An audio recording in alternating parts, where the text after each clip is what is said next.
Hello everyone. On behalf of Rotary District 3131 and Rotary Club of Pune Metro, I welcome you all for today's session of the webinar series Say No, Bolo Na. This webinar series on prevention of addiction has been initiated to create awareness about the ill effects of various addictions amongst today's young generation, and also to provide a helping hand and a boost of confidence to overcome to those who may have unfortunately found themselves in the throes of this grave global problem. We have with us today the students of College of Engineering Pune, students of School of Fashion Technology of Maharshi Karve Stri Shikshan Samstha, and our Rotrack clubs, Rotrack Club of MCOE Electrical Metro and Rotrack Club of MES IMCC. I extend a warm welcome to all of you. Today's session covers the issue of drug addiction, and we have with us Dr. Ashish Deshpande to help us gain insights into the issue and understand the gravity and the way forward. Dr. Ashish Deshpande is a Mumbai-based practicing psychiatrist since 1996. A life fellow of Indian Psychiatric Society, he was also the president of Bombay Psychiatric Society in 2015 and has been closely associated with the Directorate of Mental Health. He has been working closely in the field of School of Mental Health, de-addiction, gender desensitization and age awareness, and has been recipient of various illustrious scholarships. He has presented research papers at international summits and has authored various educational and research documents. He travels extensively for Alcoholic Anonymous, working at grassroots levels in the interiors and the remotest places across the country. An expert in de-addiction medicine, he is creating awareness and training physicians and young professionals, as well as conducting lectures for corporates, government and regulatory bodies. He is associated with several NGOs and organizations to work towards de-addiction and is currently familiarizing teachers and educationists in the role of mental health in education and learning. He has been invited at various national and international forums for delivering lectures and has conducted number of workshops on substance abuse and other mental health issues. Dr. Ashish, I heartily welcome you and your team members, Arundhati and Neha, and I am glad you could join us today. I also extend a warm welcome to Abhijit, who is closely associated with Dr. Ashish for some years now. Abhijit is an ex-addict and has successfully battled and overcome his addiction problem with help from Dr. Ashish. Coming from a good family and a pleasant lifestyle, Abhijit found himself in the midst of this dreadful addiction problem that seemed only to spiral downwards. With timely help and multiple rehabs, Abhijit has been able to come out of addiction since 4 years now and presently does a lot of work in creating awareness about drug addiction and its ill effects. He works closely with Narcotics Anonymous, and he would be sharing with us today his experiences and thoughts as we proceed ahead in today's conversation. I, Rotarian Amita Nene, would be hosting the session today along with our Annette Gargi Chaudhary, who is with us today as representative of the young generation, and she would be presenting to us questions that bother the young generation today around the drug addiction issue. At the start of today's session, I would now like to invite Abhijit to start with giving us a brief insight into his experiences with drug addiction. Abhijit. Great, great. Thank you very much. My name is Abhijit and I'm a grateful recovering addict. It is entirely by God's grace today and the wonderful people and friends I have met in my journey that I'm clean from drug addiction today. I'm very grateful for being here today and this wonderful opportunity presented to me. To tell you very briefly about my past, right? I used drugs for 18 years And during this period, all areas of my life were completely destroyed. Just to give you an idea, a brief idea about the kind of damages that have happened to me, that I have suffered. I've quit my education early due to my disease of addiction. I'm not formally educated. That's a price I had to pay. I suffered a motorcycle accident when I was riding under the influence of drugs, and as a result, I've had to undergo multiple operations. I suffer from a permanent minor disability, and this is a lifetime consequence which I have to bear. I have two failed marriages. I have one 9-year-old son whom I can only meet at the most 3 times a month. Um, the business which my family members had started for me, I did not pay any attention to it. Obviously, all of my time was invested and wasted in buying drugs and using them and trying to hide my using from society.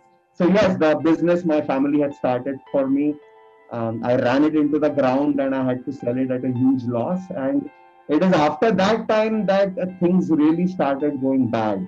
I reached a point eventually when even if I used a small quantity of drugs, I started going crazy, right? I used to get bouts of psychosis. I used to get disconnected from reality. So I've had to take shocks to the head to come back into reality. There was a time a few years ago when I had to take 25 tablets of psychiatric medicines every single day to stay in reality. I've been to rehab 7 times. I've spent a total of 36 months in various rehabilitational institutions, and I still could not stop using drugs.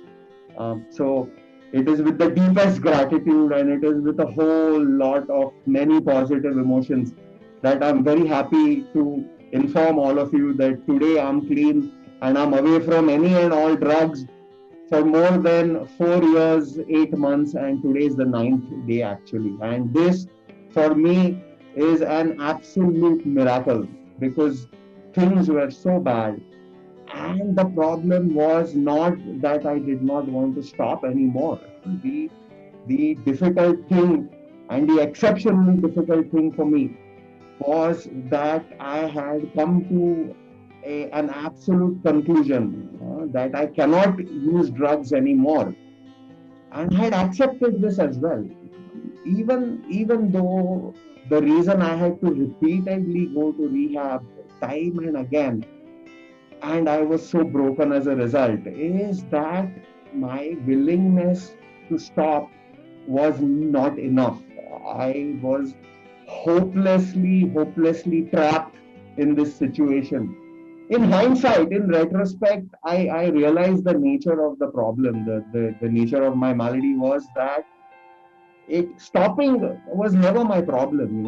I've been able to stop before, be it for a minute, be it for an hour, be it for a day, a week, a month, even several months on my own. I have been able to stop, but I could not stay stopped. Some things used to happen, some incidents or some events, or I was exposed to certain situations after which I used to pick up drugs again with the same disastrous consequences. At rest, loads of medicines, at times shocks to the head, as I mentioned before. And if I was lucky, 6 months in rehab. In retrospect, I'm lucky. The first thing I said when I was introducing myself is I'm Abhijit and I'm a grateful recovering addict. I'm a grateful addict because for every one of me, there are hundreds like me who can never make it out. That is why I feel blessed. I'm lucky. I thank you all for this wonderful opportunity today to come here and share my experiences with the hope that we can together carry a message that recovery is possible. It was really an eye opener to all of us here to know, what you have gone through. A couple of questions that come to our mind. I will initiate with a question, and I think Gargi will also have a couple of questions to ask you from the young generation point of view. How did you get attracted to drugs? How did you go to drug addiction in the first place? Okay, that's cool. That takes me down memory lane. Not necessarily pleasant memories, but yes. If I may be allowed, I'm not only going to share my own personal experiences, but since this is a broad question, I'm going to try to be inclusive and include the experiences of a lot of my friends who are now in recovery from addiction, Certainly, certainly. various age groups, right? So there can be several reasons why I and others like me got attracted to drugs in the first place. There was peer pressure was a huge factor for me. I wanted to be cool. I wanted to be with the happening crowd. Yeah, the I don't know what you guys call them, the in bunch, right? I wanted to be cool, and I associated using drugs with being cool, right? There was also a lot of curiosity towards using drugs because there's so much glorification about using in music, in movies, and the media. There's obviously a vast amount of misinformation online, and I got sucked into it. I've had friends who told me that they just wanted to rebel and they thought that using drugs was the right way of rebelling against anything and everything, including at home, against society in general, and things thereof. I know for a fact that a lot of my friends who are in recovery today have turned to using drugs as a coping mechanism for dealing with hurt, trouble, traumatic childhood experiences, and or any and all negative emotions, as a coping mechanism. So these were the reasons I and others like me have been attracted to using drugs. Okay, okay. Gargi, you wanted to ask a couple of questions to Abhijit. Yeah, Can you? yeah, I will go ahead. Yeah, my question to you is how did you cope with this physically and mentally as well? I mean, it must have taken a toll on your mental health. So, can you walk us through the entire situation? Certainly, I'll try my best. Yeah. How The question was, how did I cope up with it mentally, with being an addict? Actually, Gargi, no, looking back in hindsight, with the gift of hindsight, I must admit that I did not admit that I was an addict for a long time after I had been addicted. It was very evident to me, to others in my life. That includes one of my ex-wives, my parents, my friends, people who I was working with. Everybody had understood that Nikhil has a problem. Now, perhaps those who I worked with and even my parents did not know I was using drugs, but my wife, my first ex-wife, and my friends, they knew that Nikhil has a problem and Nikhil's problem is drugs. But I was completely in denial, right? I was not ready to admit that I'm an addict, that I have a problem with drugs. I used to turn to drugs and think that drugs were what helped me to cope with all difficult situations in my life. Just to give you an example, how much denial I was in, right? I used to think that my wife wants to cheat on me, that my mother only loves my brother and not me so much, that my father was only interested in making money, didn't give a damn about the kids, right? And that those who worked for me wanted to steal from me. My boss prefers my colleague over me. My friends are not true friends. They try to harm me behind my back. And everything in life was bad, but drugs were one thing that helped me to deal with all of this. It was much later that I had to admit that drugs were a problem. But that didn't mean I became immediately ready to seek for a solution, right? Right. My emotional reaction was that okay, I'm addicted. But I was so dependent on drugs that I used to say that I might be addicted, but this is my way of life. I will not want to quit. This is my life. I will do whatever I want to do with it. I will use drugs until the day I die. That was my reality, my story, yeah, my truth. Okay. Abhijit, just before we move ahead, one last small question that I just wanted to put across to you. Uh, how was the support from your friends and family, who were not into this addiction, and how was their support to you in this whole process of recovery and rehab? See, they always loved me unconditionally, man. The sad thing is that it's not only Abhijit, who's paid the price for Abhijit's disease of addiction. My family, my friends, my my colleagues, people who work for me, my customers, all of us have paid the price at some level. The problem was that if I used drugs and I did some antics, created some tamasha on the street, nobody on the street would have tolerated me, right? It's my family and those who really loved me, my family, friends, my parents, my wife, my ex-wife. It's they who forgave me, yeah, again and again, and it is those people whom I hurt the most because I was messing up, abusing their trust, and relapsing again and again and again. They tried their best. They were as unconditional with their love and all of their resources as any human can possibly hope for. And I'm grateful for all of that today. But then my reality was anyone who used to come in between me and my drugs became my enemy. And I have not, I've done many things which I'm not proud about, huh? Just Right. the disease. Right. No, Abhijit, it is really courageous of you to come here today and, be sharing all your thoughts so candidly and so well, your conviction and determination through your entire journey in overcoming this problem, we can see that it's totally remarkable. Thank you so much for, giving us this insight today. We would now be moving ahead to have a conversation with Dr. Ashish Deshpande. So I would like to direct my first question to you, Doctor.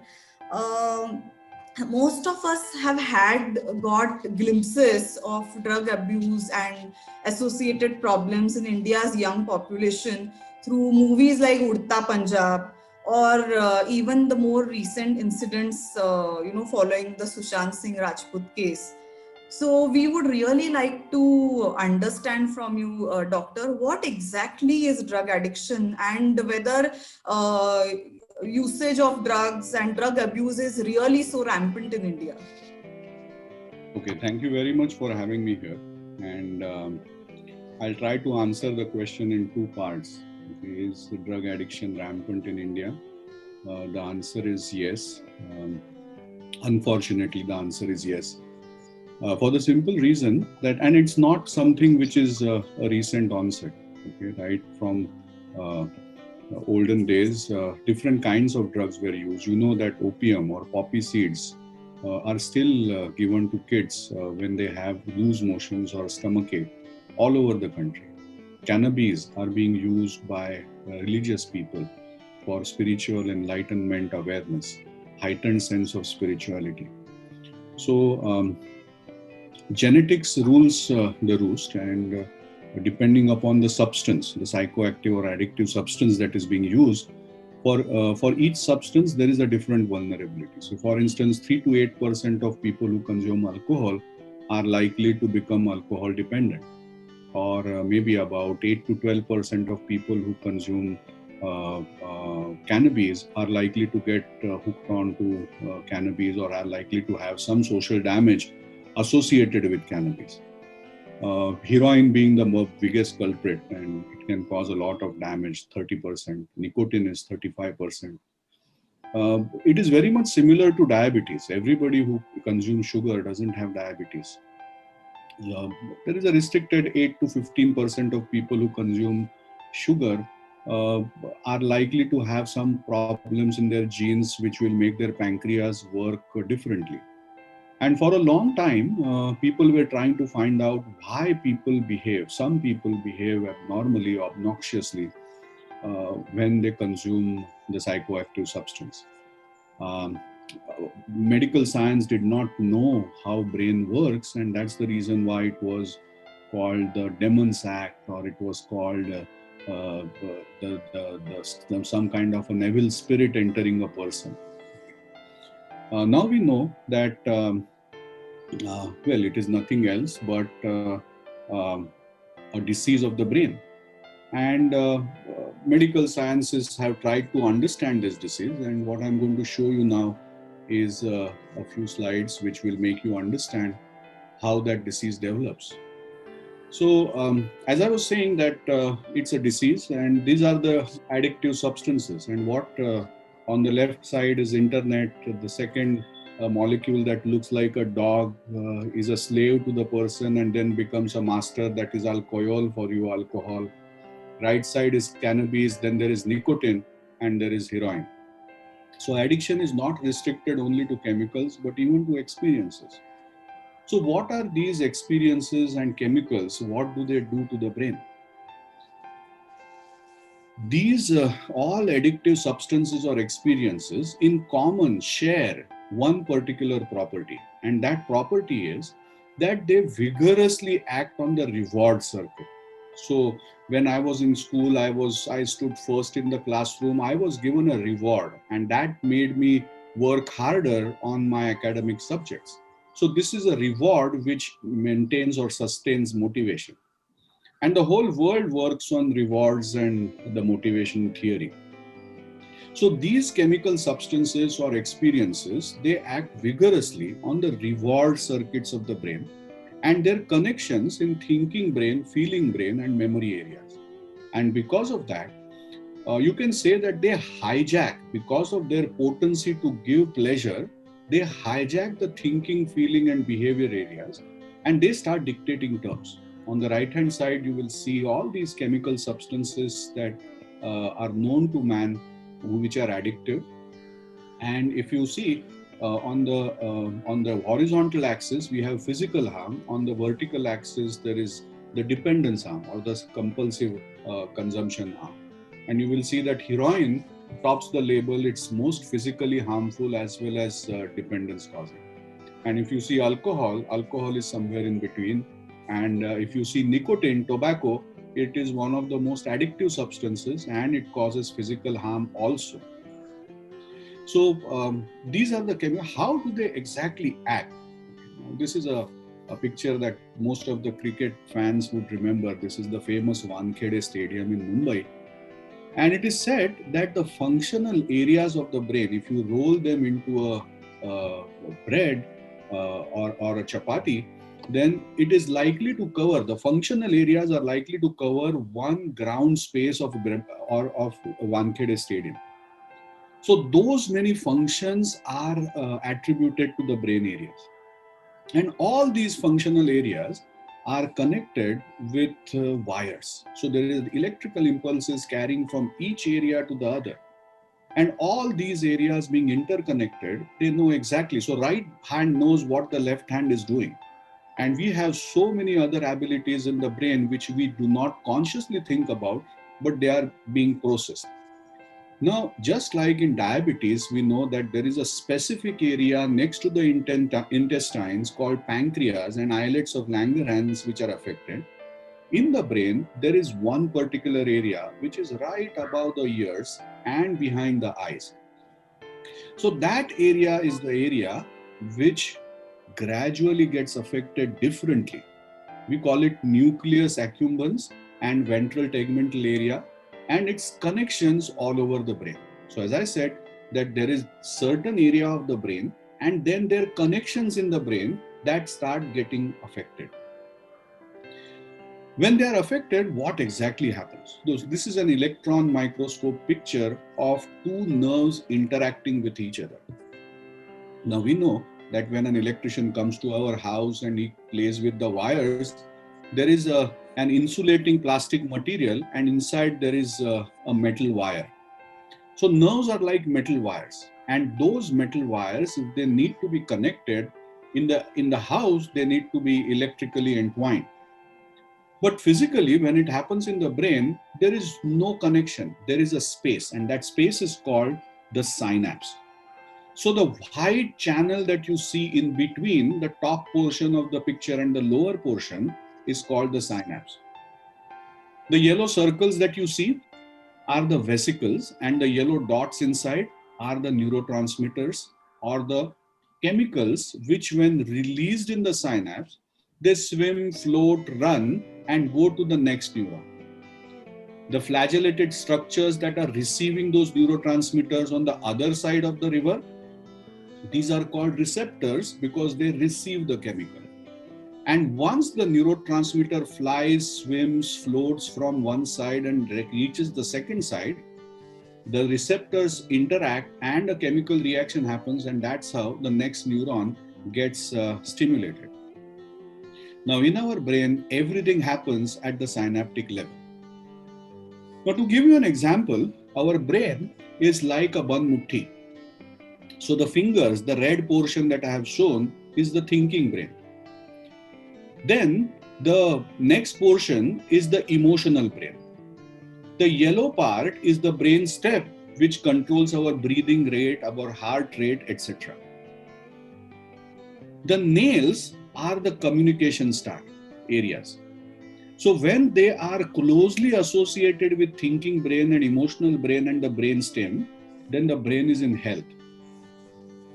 Psychoactive substances or chemical substances which can have the potential to make a person addicted to them gradually starts opening the palm, as I have shown on the right side. So from Bandh Muthi, gradually the Muthi starts opening and then the hand opens up. Now when the hands open up, the nails are far away from the thinking area, feeling area and the brainstem. So what happens then is that there is no communication between the thinking area and the feeling area. And once that happens, the person is likely to be out of control. Now in Katha Upanishads, the concept of mind is depicted in this picture. So a person riding the chariot is the conscience. Okay, he's aware what is happening. Then the higher intellect or buddhi, as it is called, is the sarthi. The reins in the hands of the intellect is called the mind. And this akla, as it is called in Urdu, is the one which reins the senses, the indriyas. Now, indriyas or the senses are pleasure seeking or hedonists. All of us are hedonistic beings. We want happiness in our minds. But those senses of happiness have certain boundaries and limitations. The addictive substances have the potential to remove these indriyas from the binds of the mind. So what happens is that with addictive substances, the reins become weak. Lagam jo hai, wo weak ho jata hai. And that is the reason why the horses start ruling the roost. And they run after whatever they want to achieve. They have learned to seek pleasure through the drug of their choice. The brain mechanisms of alternating pleasures are completely stopped. And the person understands that seeking pleasure is possible only through occasional consumption. As the occasional consumption starts increasing in frequency, there are certain changes that happen wherein the person now needs to consume to avoid discomfort. And after consuming, he experiences pleasure. So there is punishment and reward together. And that is when the person gets obsessed with consumption. So he starts thinking about when is he going to get his next dose of pleasure. He starts scheming and planning for it. He starts choosing friends. He will try to get the next consumption to feel normal. He would say that I'm not able to work because I am not getting that drug. He would have discomfort, irritability, mood swings, anything in order to feel normal. The drugs start making him feel complete. Now, the demand for the drug is no longer external, it has become internal. Now, this is compulsive consumption. With increasing frequency of the drug being exposed to the brain, the reins keep on becoming weaker and the person transcends from occasional consumption to obsessed consumption to compulsive consumption. So this is what happens, and the person experiences, or the family members experience, that the amount is not in control, the amount of consumption time is not in control. The person starts regularly consuming drugs, and he tries to give up but fails to give up. He starts scheming and planning to procure the drugs because he has craving, which is extremely discomforting, and he keeps relapsing. He thinks so much about his drugs that his social obligations gradually start becoming unfulfilled. And the unfulfillment of obligations is directly attributed to the substance use. He starts taking unnecessary risks against the physical damage, against the psychological problems, against the social problems that the drugs are creating. The person keeps on consuming, deserting all kinds of rationality. His amount starts increasing, his withdrawals start becoming severe. There are multiple substances known. Alcohol is one of them, caffeine is another, cannabis is there, hallucinogenic drugs like shrooms or mushrooms are there, inhalants or solvents are there, opium is there, sedatives like sleeping pills are there, stimulants like methylphenidate is there, and of course our tobacco is there. And each one of them has a different potency to cause physical harm and lead to physical dependence. So this is the neurochemistry behind the disease of addiction. So what I want to say is that an addict is not a bad person. He's not a mad person, but he's a sick person. He needs treatment. You cannot discard an addict for his behavior. What you need to do is give him a helping hand, and that is where the health professionals need to be consulted. Very aptly and engagingly explained by you, doctor. Now we know quite a bit about how a person gets totally entangled into drug addictions once he has got introduced to it. So my next question to you is about is there a specific age group in which a person is most vulnerable to become attracted or addicted to drugs, or is there a possibility that at a specific age it is more likely that a person gets attracted to it, and along with that, how does one get an inkling that someone around you could be headed towards drug addiction? How can somebody how can a general person understand that? And Abhijit also mentioned when he was talking about his experiences that he was in denial. So we would also want to know what exactly does it mean by being in denial? Sure, I will try to explain. If I forget a question, you just let me know which for Surely, sure. The first question was, is there an age group where the addiction is more likely to happen? Vulnerability, yeah. And there is a age limit, and it has been proved beyond doubt statistically that if a person consumes a particular psychoactive substance before the age of 21, then the chances of his getting involved in some social damage associated with that substance in the adulthood is 5 times more. Okay, it has been statistically proven. So that is the reason why there are age prohibitions. Many a times people argue कि vote देने के लिए 18 साल और शराब पीने के लिए 21 साल. Okay, there is a biological reason for that. Okay, it's not just random cutoff point that we have advocated. Surprisingly, Plato used to consume symposia, and the meaning of the word symposia is teaching young youth to consume alcohol.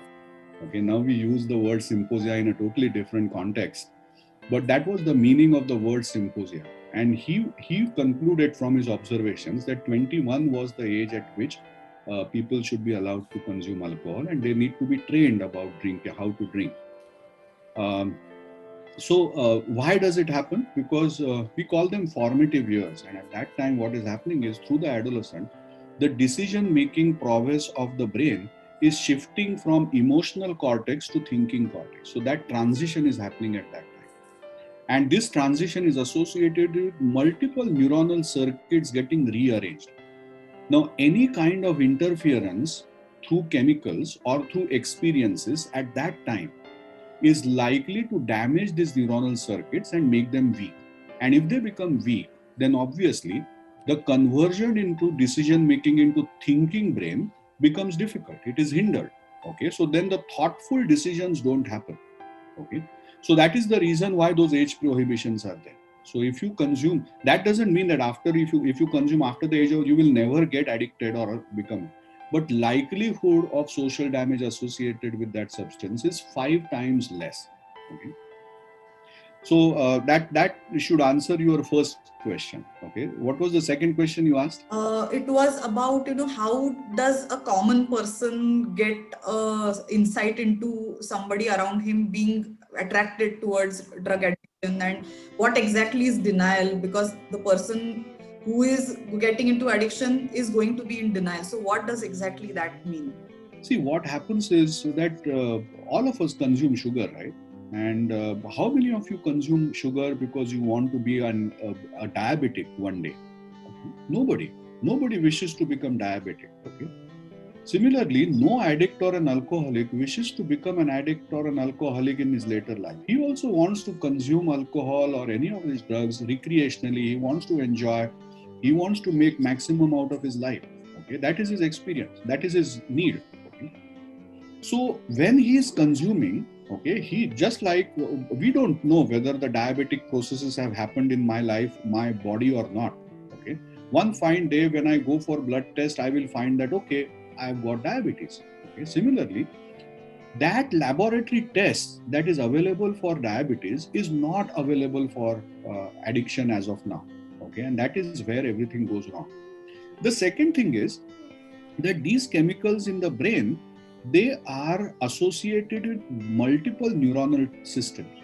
And you would be surprised to know that the cannabis system that you talk about, the cannabis system is there inside in the brain also. There are cannabinoid receptors. Okay, and they are the ones which are triggered by cannabis. Okay. Now, alcohol is called as the mother of all drugs because it acts on the cannabinoid receptors, it acts on the opioid receptors, it acts on the benzodiazepine receptors, and it acts on the glutamate receptors. So all the other drugs which act on the brain, they act on specific receptors, whereas alcohol acts on all the receptors.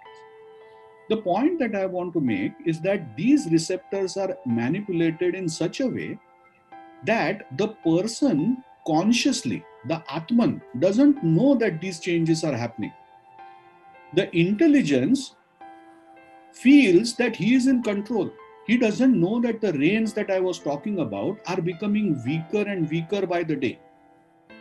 The horses feel that, okay, it is youthful enthusiasm and they are having a good ride, and people are just jealous about them. Okay, people are unnecessarily trying to restrict them, or they have an intergeneration conflict. Okay, so because of that, their perception of their consumption and the society's perception of the consumption is very different. The cannabinoid system keeps stimulating their brains, and gives them a sense of control and grandiosity. They feel they are on the top of the world. You've seen that after consuming psychoactive substances, people go into a heroic mood. It was thought that in the olden days, people used to go at war with cannabis, okay, or alcohol consumption. So the delusional grandiosity or sense of well-being that these chemicals are able to create, okay, does not let them understand that they are harming themselves. And this particular inability to have genuine awareness of having a problem is called denial. And it is completely manipulated through chemistry. And it is the cannabinoid chemistry which gets lifted up without any supporting structures. And because of that, there is super confidence with no supporting abilities. So that is where the denial becomes very difficult for people to understand. The super confidence, the delusional grandiosity is in general terms, it is baseless. And the people don't know how a person can be so boastful. And that is where the conflicts start happening between the close family members. The person's increasing frequency, the preoccupation that they show, the manipulative behaviors that they show, the changes that they have in their behavioral pattern on a day-to-day basis, they are clear indicators for the family members that something is wrong. But unfortunately, the person himself does not understand.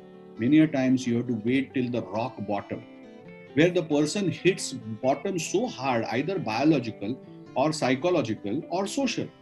Till that time, he just doesn't understand that there is something grossly wrong with his systems. So that is the reason why this denial extends till the time he reaches rock bottom. But by the time the rock bottom has hit, there are so many things that youthful person has lost. He's in his mid-30s and he has lost, just like Abhijit, he has lost his son, his 2 marriages, and so many hours, his educational career. He's still struggling with what he wants to do in life. It is like a waste of a life. And that is where the pain comes. Right. The next thing that I wanted to ask you is that, there is typical vulnerability in late teens and, with an early adult where friends are their lifeline. Gargi would like to ask a question from this point of view. Gargi?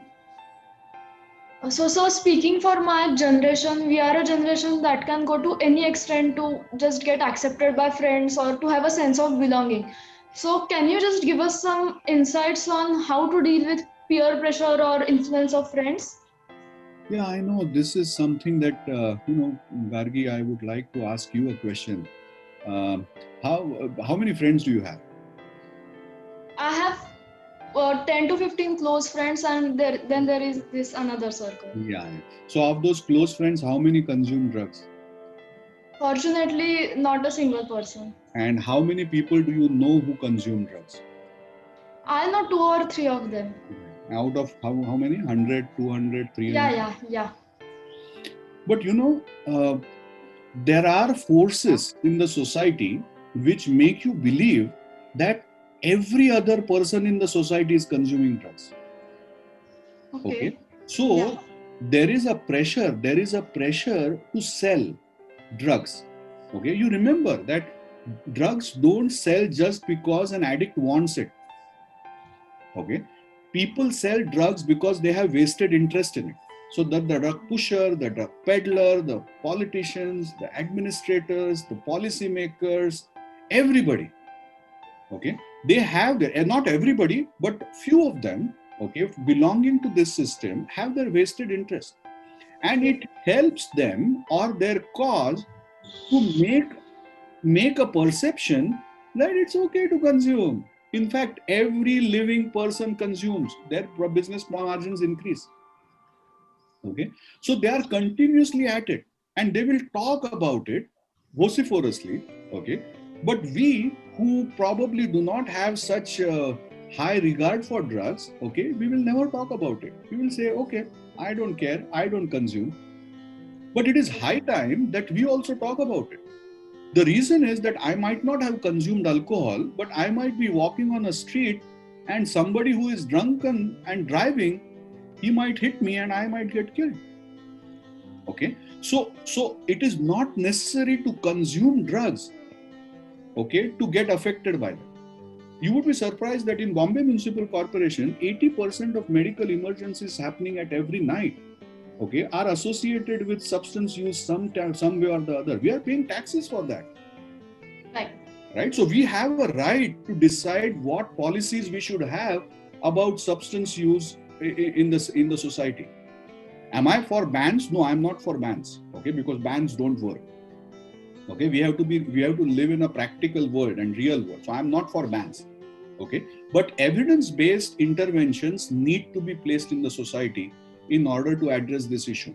And one of the issue is that the younger generation has been sold this particular idea that to consume drugs is the in thing. is the done thing, is a regular thing. Otherwise, you are a nerd. Yeah. Okay. If you want to achieve something, you need to consume drugs. Okay. In each profession, if you find out how many achievers are there and how many of them consume drugs, okay, you will get your own numbers, okay, and you will understand that this is a myth that is being circulated. Doctor, one question for you. Now that we have understood that there is a large amount of population, young population, who is either already into drug addiction or who is very vulnerable to get into drug addiction, what is the role of professionals like you in guiding or helping these people who are already there or creating awareness about drug addiction, and what should role of maybe the parents or near ones also be in recovery and rehabilitation of a drug addiction patient? See, I think the role of health professionals is very, very clearly demarcated. Okay, and that is that it's a disease and it needs treatment. Okay, unfortunately, it is seen as a character difficulty or some kind of an evil behavior. So there are lots of myths about them, and the person is punished, and there are criminal behavior interactions that happen. The person is targeted, he might be driven out of the house. um, the social support system that the person has becomes very weak. So somewhere the mental health professionals or the physical health professionals also were not aware for a long time about this disease. Even now, physical health workers many a times feel that it's not a disease but a character defect or a behavioral problem or problem of willpower. Okay? So somewhere the awareness of this being a disease needs to reach out to health professionals. The second thing is that the health professionals usually feel that they are the ones who give wellness. Okay, they are selling wellness. Okay? But in this case, one needs to understand that it's a complex social problem. It's a public health concern.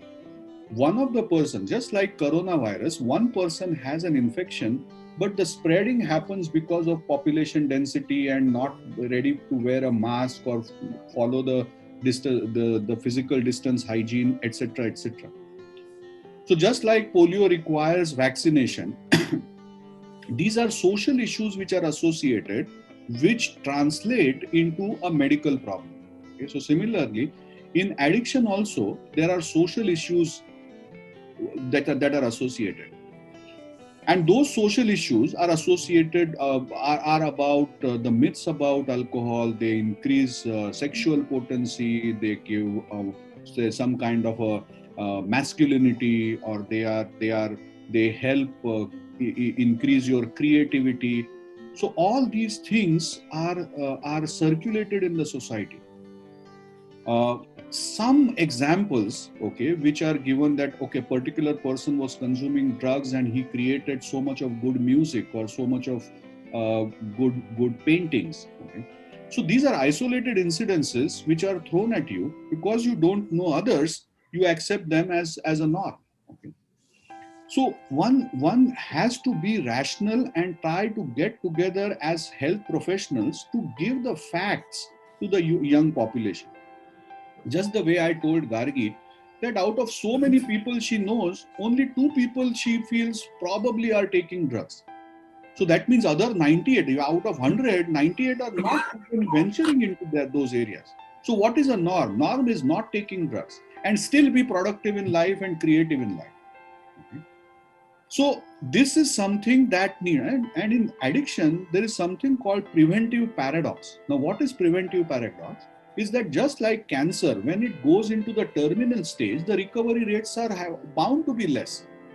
Similarly, if in addiction, if you catch an addict early, then the chances of recovery are more than 80%. But in the last stages, the chances of recovery go down to less than 10%.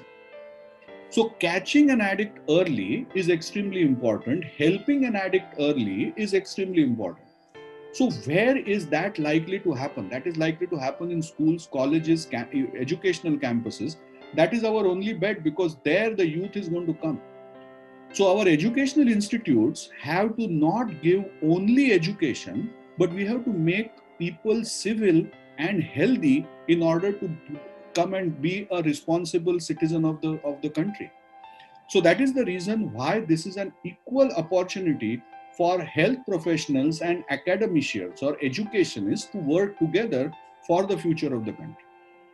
So that is the role of health professionals, that having understood the way the addiction develops in the society, we have to counter the pressures that the selling industry is exerting on our community. So that is the role of health professionals, I feel, is probably for the future. What roles can an institution like Rotary, along with our younger counterparts, that is Rotaract clubs, what roles can we play in supporting prevention of addictions in our society?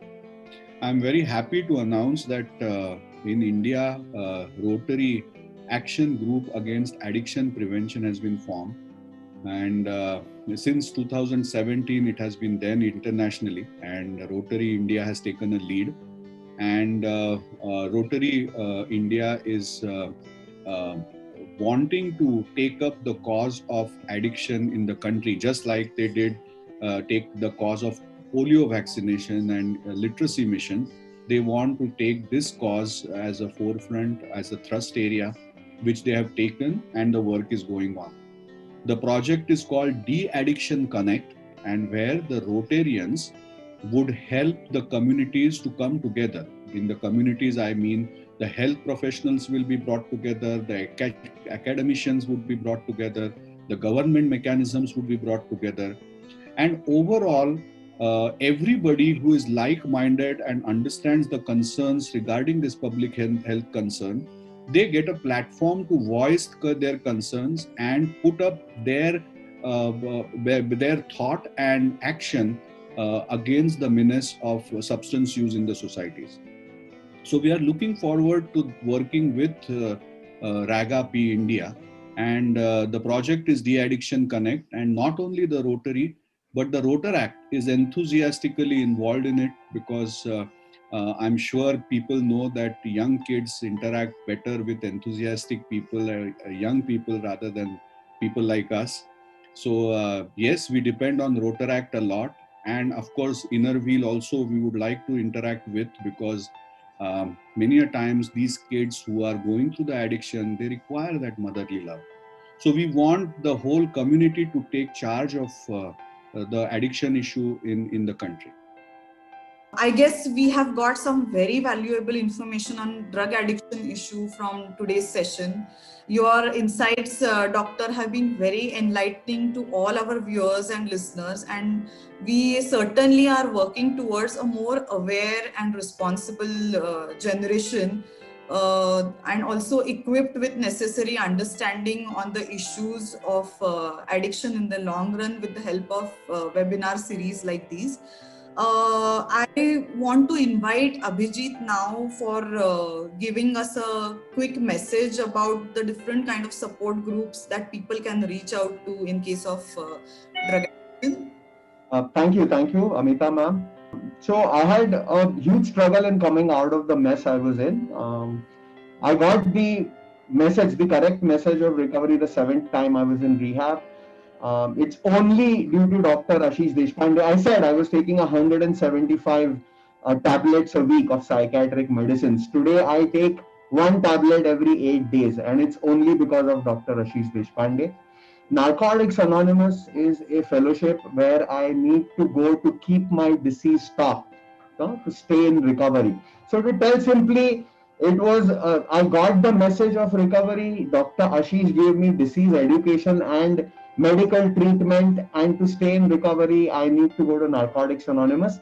I'm an NA member. I'm not representing Narcotics Anonymous officially in any manner. Narcotics Anonymous is a non-profit global fellowship of addicts who help each other to stay clean. It's a completely free program. We are fully financially self-supporting. It's available in 147 countries and in India as well. One last thing Dr. Ashish was telling about Youth early prevention or early treatment is the best. I have seen in Narcotics Anonymous, young addicts come in who barely believe they might have a problem. And Narcotics Anonymous has helped raise their rock bottom to the point where they are now in recovery. That's all I wanted to say at this point. Thank you for this wonderful opportunity. And before we close, Doctor, I would want to ask you if you would like to give any short takeaway message for all our viewers today. The only thing that I can tell you is that if there is anybody in the audience who has had an exposure to the addictive substances, or if any one of you knows that there is somebody who is suffering from this deadly disease, I call it Maharog. Now Kushtarog or leprosy is no longer a Maharog. There is a medicine available. I believe that addiction is going to be the next Maharog. Remember that it's not your fault. It is the fault of the society that we have left for you. And in this, don't hesitate to take help. Don't suffer alone. We are there to help.